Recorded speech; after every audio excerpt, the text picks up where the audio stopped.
Throughout Chinese history, there have been dark periods and times of war, but none have seen the level of internal family divisions that we witness today.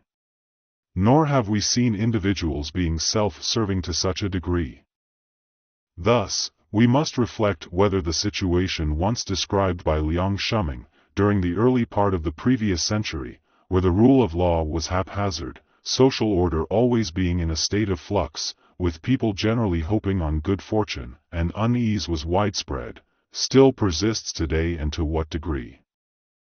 Against the backdrop of such fundamental social conditions, we observe a renewed interest in traditional Chinese culture across various social strata and the activities of cultural studies societies. This resurgence has profound reasons and significant implications. To discuss in-depth problems faced by Chinese society today, we must first raise the following questions.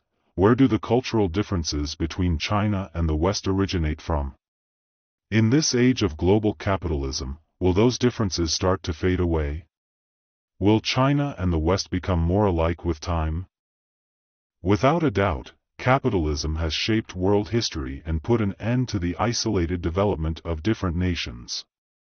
Though originating in the West, capitalism must reach beyond Europe's confines, extending its influences over the entire globe. But why must that happen?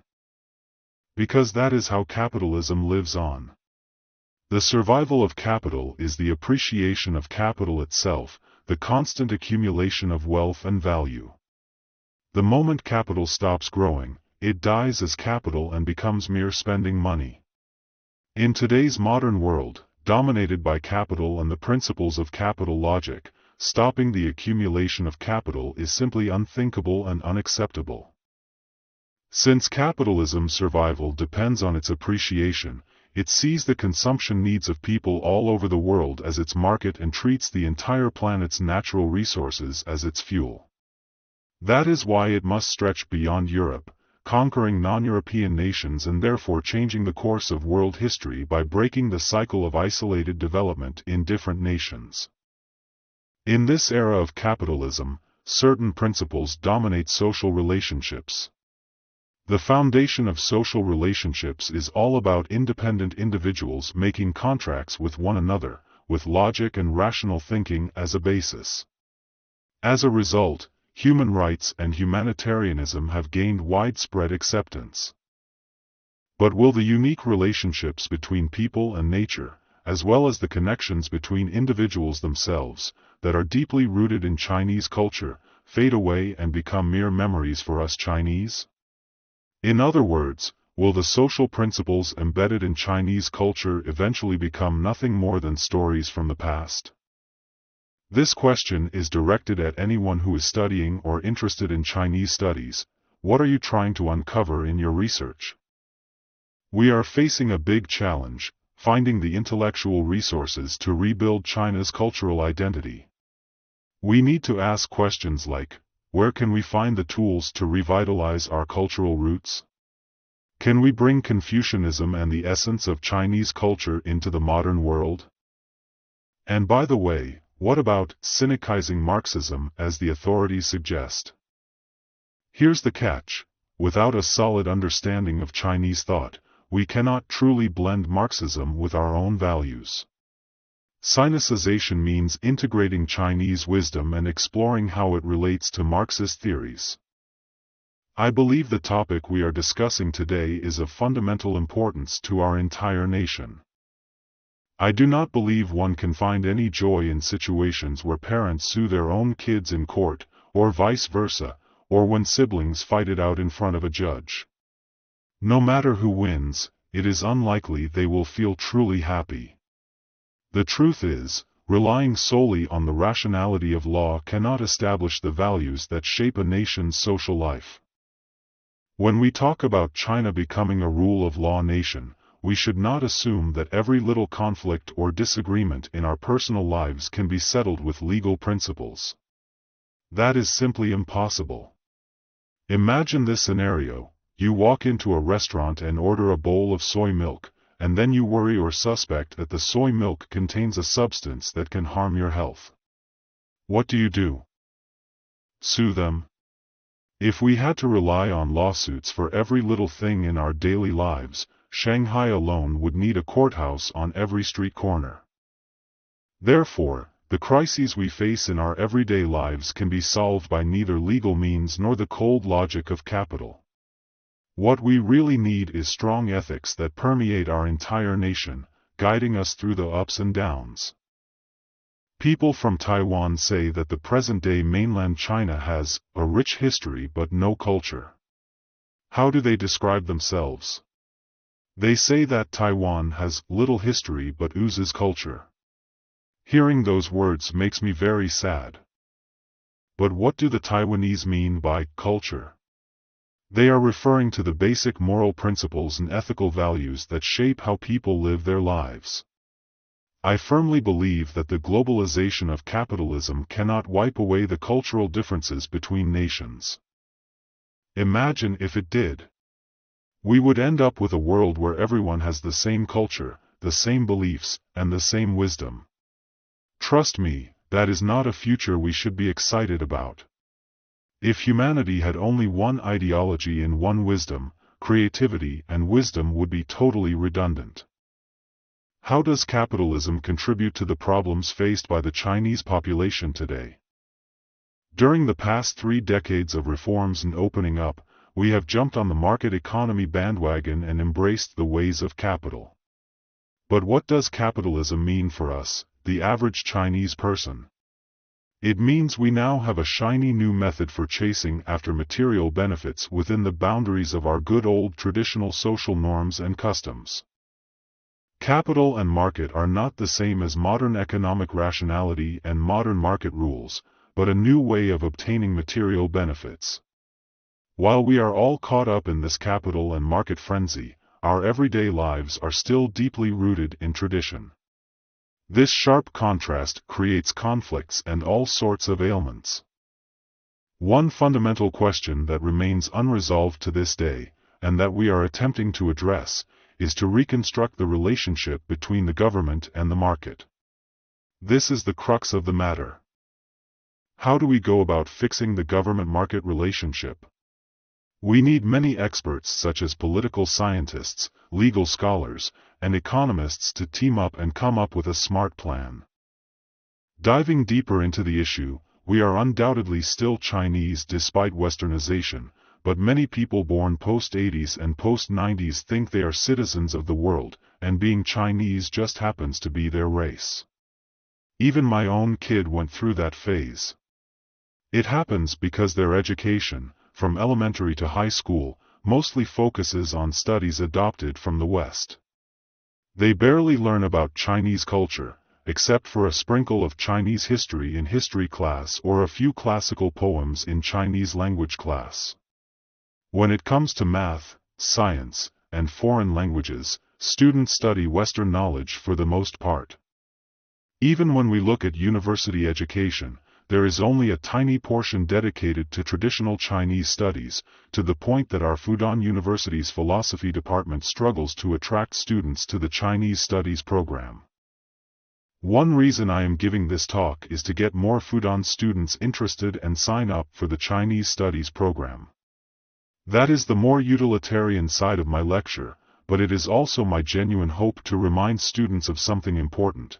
No matter how much we immerse ourselves in Western knowledge and culture, binging on Hollywood blockbusters, enjoying Western books, munching on McDonald's or KFC, and rocking Western-style clothes, we do not magically become Westerners.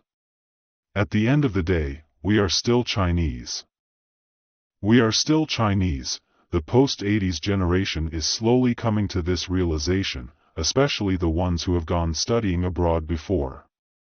Within just a few months of living in Western countries, they experience all kinds of culture shock. During this eye-opening experience, they gain a firmer grasp and form a deeper bond with their Chinese roots and, as a result, they often become more patriotic than their peers in mainland China.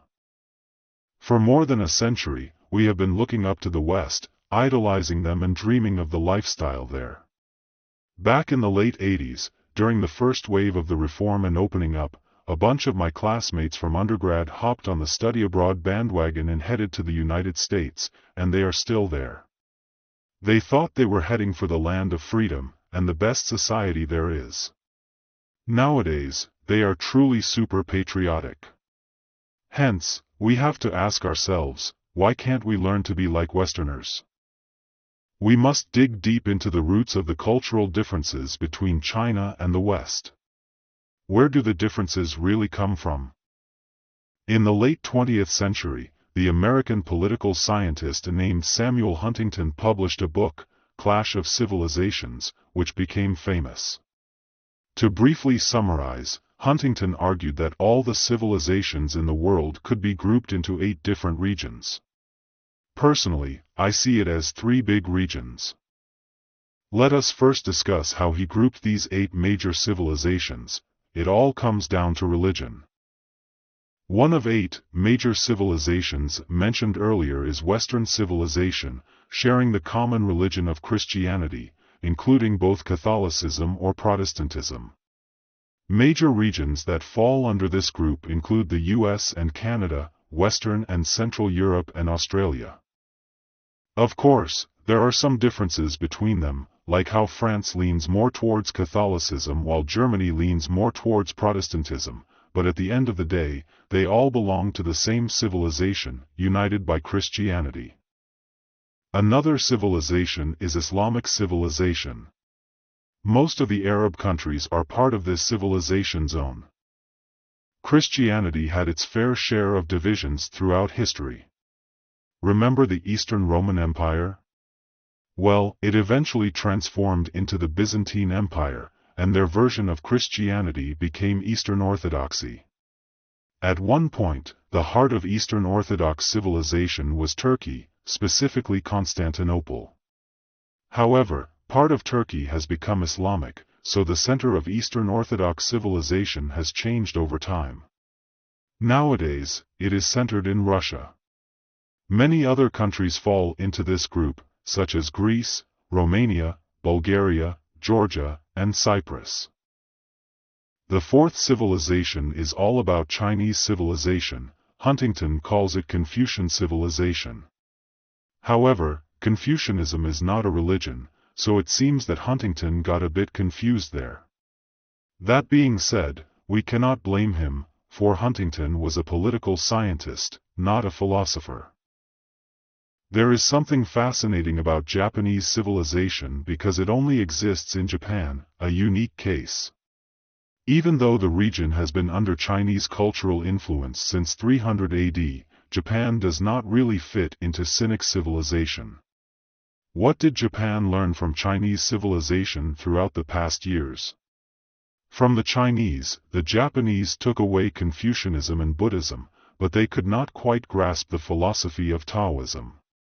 As a result, when it comes to fitting into Chinese civilization, Japan does not quite check all the boxes.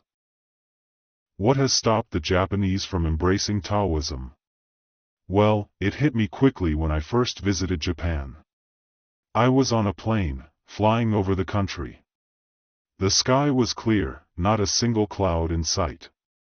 From my window seat, I got a bird's-eye view of Japan, shaped like a worm, sprawled out in the middle of the ocean. At the same time, Japan is lying on an earthquake belt, which brings the Japanese people a very harsh living environment. That's when it hit me, no wonder Taoism did not quite catch on in Japan. Taoism teaches us Chinese to take a step back and see the bigger picture.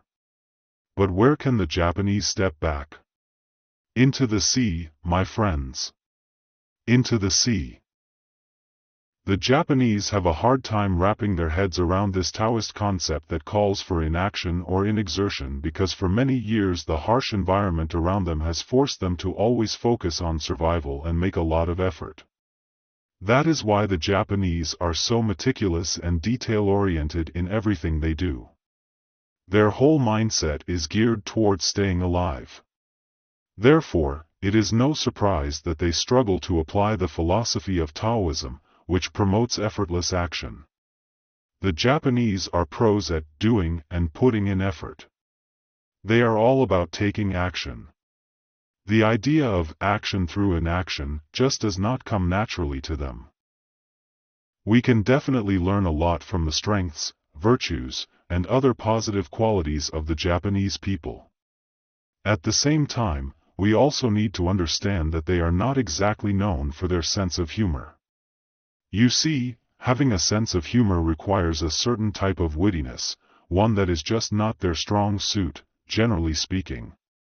If you try to tell a joke to a Japanese person, they may listen politely and then ask, "What happened next?" But your joke may have already ended with a punchline, which they did not immediately get. Perhaps this is why Huntington was onto something when he called Japan a lone country, one with a unique culture. How did Latin American civilization come about? Well, it all goes back to religion. When Europeans landed in Latin America, they brought Catholicism with them to this continent. But here is the twist: Latin America already had its own indigenous religions and ancient beliefs. The mix of these indigenous beliefs and Catholicism shaped the religious landscape in Latin America. On the other hand, in the neighboring areas that later became the United States and Canada, Protestantism spread fast, which helped kickstart capitalism over there. This difference can help explain why Latin America, or South America, did not develop as fast in comparison to the US and Canada. To delve deeper into this phenomenon, check out The Protestant Ethic and the Spirit of Capitalism, a book written by Max Weber, a German sociologist and economist. As shown, Latin American civilization contains a fusion of Catholicism and the local indigenous religions. Because of this interesting mix, their literature and philosophical ideas are totally different from Europe, China, or India. For example, magical realism was born in Latin American literature. This region has developed its own unique civilization. African civilization is considered as a possible eighth civilization by Huntington. You see, Huntington was not quite sure about this one because there are some major religious differences among the tribes in Africa. True, Christianity did spread its wings there, but how it fused with the various African tribes is a whole different story. Right now, there is not a single civilization zone that encompasses all of Africa, but in the future, one may come about. There is a chance we may witness the birth of a unified African civilization. Though Huntington does take language into account, he determines the 8 major civilizations mainly using religion as the key factor. Language plays a mere supporting role.